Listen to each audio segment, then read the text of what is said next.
going on, you guys? It's your boy Patrick, aka Addicted to Combat, back for another week of Best Bets and Props, where I go over all of my bets placed for this Saturday's UFC card, which is UFC Vegas 69, headlined by a women's flyweight bout between former strawweight champion Jessica Andrade and rising flyweight prospect Erin Blanchfield. So that's a very high-level fight. Short notice matchup here, but still a very exciting matchup that means a lot for the future of that division. The rest of the fights on this 11-fight card, not a lot of ranked competitors on it, not a whole lot of guys that, you can really peg as like a trustworthy guide to put your money behind, but I have found a few that I like, and I'll be going over all 5 of those bets, which are 2 money lines, 2 props, and 1 parlay. So hit the like, hit the subscribe, and let's break into the first bet of the card, which is on the very first fight of the card. I've got Clayton Carpenter, first prelim of the night, his money line at minus 275. I put 3 units on that for Carpenter to defeat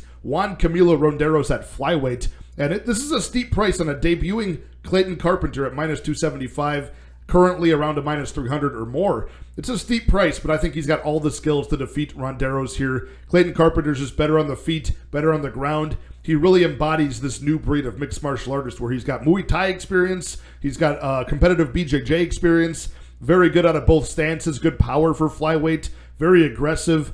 And at a 6-0 professional record, I just saw this guy actually have a pretty tough test in his Dana White Contender Series bout last fall. He took on Entram Gym's athlete who was Edgar Chairez, and Chairez actually beat Carpenter in round 1, and Carpenter had to go back to his corner, make those in-fight adjustments, switch to a wrestling game plan, showing his versatility and toughness. And he got the W off of that in round 2 and round 3. So, got the contract. He's taking on Juan Camilo Ronderos, a Colombian flyweight who's 4-1 professionally. So, not very much experience from this guy, whose striking is very limited, and his defensive wrestling and grappling very limited as well. He does get taken down pretty easily, as we saw in his last bout before the UFC. Short notice bout against David Dvorak. He got clubbed and subbed against Dvorak, handled appropriately against a ranked competitor like that. That's not really what I'm judging this off of. But before that, he fought Eric Shelton, who's a UFC veteran. And Eric Shelton actually out-wrestled him and kept him on the defense the entire fight.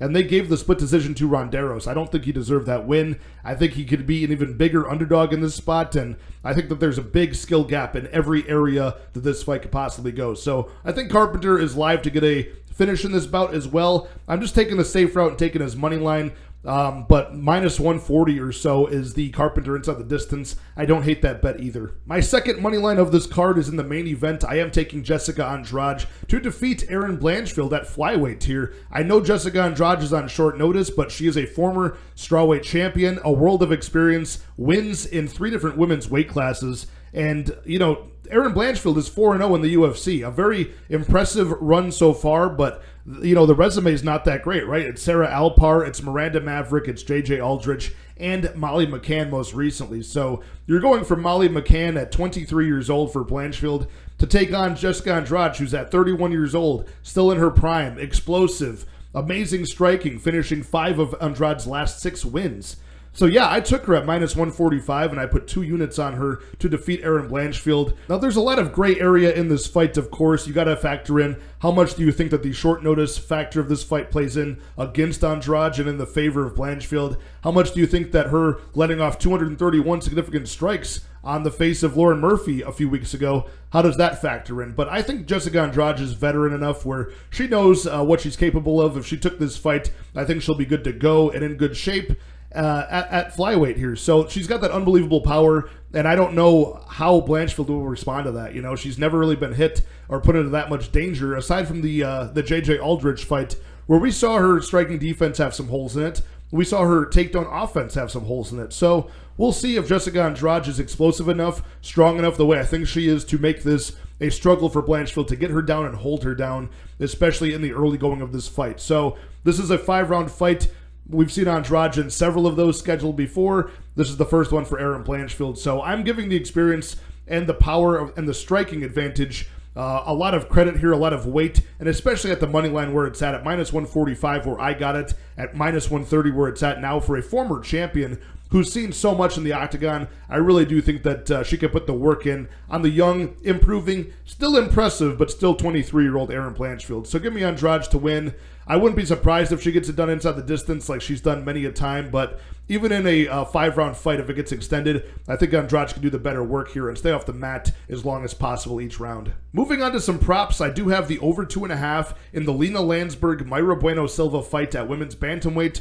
I got minus 125 on that. I put 1.25 units to win 1 on that prop. I'm risking it a little bit because I think there's one-sided finishing potential on the side of Mayra Bueno Silva. She's a very good submission threat, but she never takes the fight to the ground, landing 0 takedowns in her UFC career. She relies on people taking her down, and then she's more than content to start wrapping up triangles, transitioning to arm bars, things like that. But Lena Landsberg is 40 years old. She likes to stay at distance and strike there, or go to the clinch and do work with the dirty boxing, the clinch knees and elbows, which she's known for. But at 40 years old, I don't think she's much of a finisher, and I still think that Mayra Bueno Silva will do the better work striking-wise when she does land. She's a giant favorite in this matchup, but if she's not taking this fight to the mat, I think that this will go to the scorecards, or at least over 2.5. And if you ask Uncle Weezy MMA, who does all the stats in this community, how many times a women's bantamweight fight finishes under 2.5 rounds, I think he would say something like only a third of those, or maybe even less than a third of those finish under 2.5. So double check Uncle Weezy, check out his work. He does all the numbers, but I think that's somewhat accurate. So I'm going to roll the dice on this one and go the minus 125 on the over 2.5. Even though if this hits the mat, or if Bueno Silva decides to finally start hitting takedowns for once, then I think my bet's in trouble. But if not, and it stays on the feet, I think we're good. So that's the first prop I have. The second one I have is actually on a fighter I did not pick to win. I rarely do this, but this is a quarter unit shot on Jordan Wright to win by round 1 knockout at plus 700 over Zach Pauga. So Zach Pauga making his second walk to the UFC at 205 pounds this time. This guy was at heavyweight last August in the Ultimate Fighter finale. He got knocked out badly by Mohammed Usman, who's not a great fighter. So I've seen some deficiencies in the durability of Zach Pauga on his road to the Ultimate Fighter, and Jordan Wright is a guy coming up from middleweight who's totally kill or be killed. This guy's got 100% finishing rate. All of them are in round 1, and he falls off a cliff if it goes past the 1.5 round mark. So only having been past 1.5 rounds at one time. So this guy's finishing potential is in round 1, and he's pretty good at it. Jordan Wright actually had Bruno Silva in all sorts of trouble. He finished Jamie Pickett. He finished...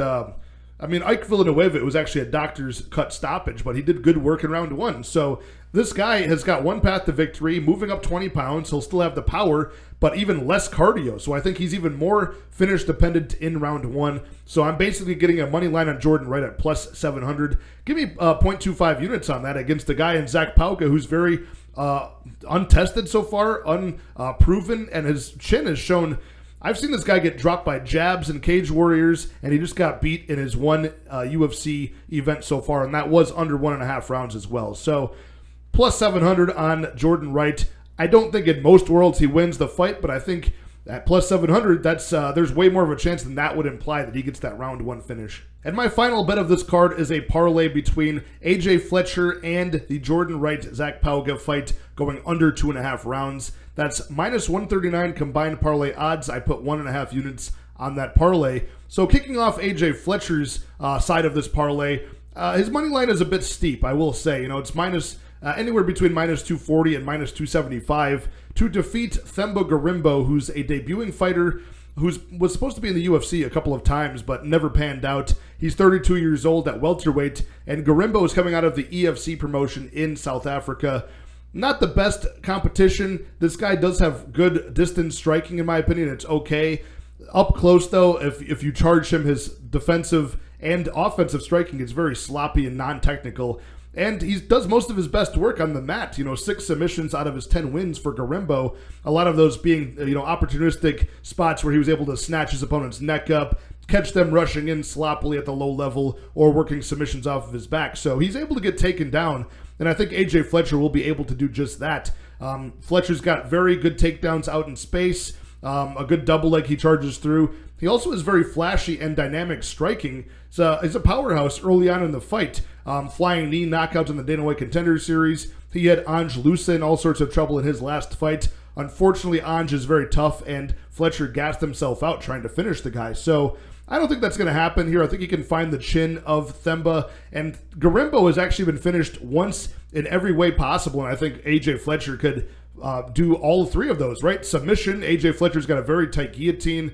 By knockout, like I said, he's got good spinning kicks, flying techniques, just very good, powerful winging hooks up close. And I think Fletcher could win the decision here. You know, he had a spot in his last fight where he couldn't finish the job on Anjalusa. He gassed himself out. That happens. But otherwise, he could just wrestle and control time his way to a dominant 3-0 decision victory. I could see that happening. So I'm pretty confident in Fletcher. His money line is a bit steep. I do feel a little bit bad parlaying that. But, you know, the second part of this parlay I do like, which is the Jordan Wright-Zach Pauga fight, which we just talked about briefly with that Jordan Wright round 1 KO prop. That could certainly happen. Pauga could also knock out Jordan Wright in round 1, or certainly I think Jordan Wright's going to be putty in Pauga's hands in round 2, and certainly in round 3, which Jordan Wright has never seen before in his entire career. So we're talking about, what are we talking about, like 12-4 records. That's 16 professional fights for Jordan Wright, adding on a no contest to that as well, where he got knocked out. So it's a spot where just the stats totally go against Jordan Wright having the gas. He does not have the cardio to go into the third round, much less halfway through the third round.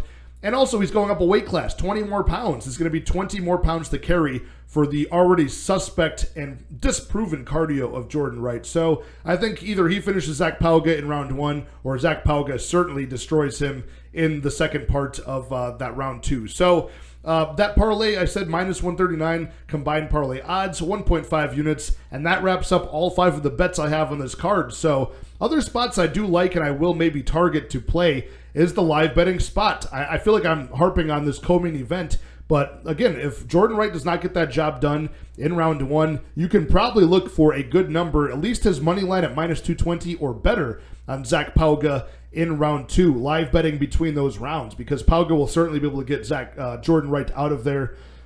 He always falls apart. So you could seek to live bet that. That's only if Jordan Wright does pretty good work and damages Zach Pauga in round 1. You get a very good line probably going into round 2. You could do the same thing with the Jim Miller versus Alex Hernandez fight. Look for Jim Miller after round 1.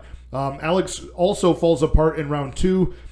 It's happened time and time again against very good opponents. But the problem with this live bet, I will check out the numbers, but Jim Miller falls apart in round 2 and round 3 as well. His volume certainly falls off of a cliff. So if you were getting, like close to even money, maybe even minus 150 or so on Jim Miller in between rounds 1 and rounds 2, then maybe I'd seek to hedge out on that, or at least, make a play. But if he gets destroyed in round 1 by Alex Hernandez and you get serious plus money on Jim Miller between rounds 1 and rounds 2, that's a spot I would play. Imagine if you're getting plus 200, plus 300 on Jim Miller in between rounds 1 and rounds 2. That's a smash spot, because Hernandez, there's a good chance that he can't do anything past that if he empties his gas tank in round 1. So I like those spots. I do like the under 2.5 in the Josh Parisian, Jamal Pogues fight, just for the principle of these two fat, sloppy heavyweights. It's hard to imagine that they're going to make it to the scorecards. I get that they're not potent finishers, but you're getting plus 115 on that under 2.5 for that fight. And you're talking about a guy in Josh Parisian who couldn't make his last fight on the day of because he had heart palpitation problems. So if that tells you something about his cardio shape, not looking too good.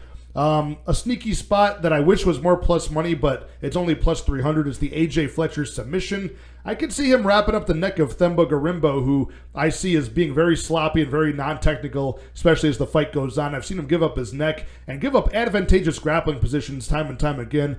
I wish I was getting more money. I have that AJ Fletcher side of the parlay, so I'm not going to double down on that, but that submission could be a sneaky spot.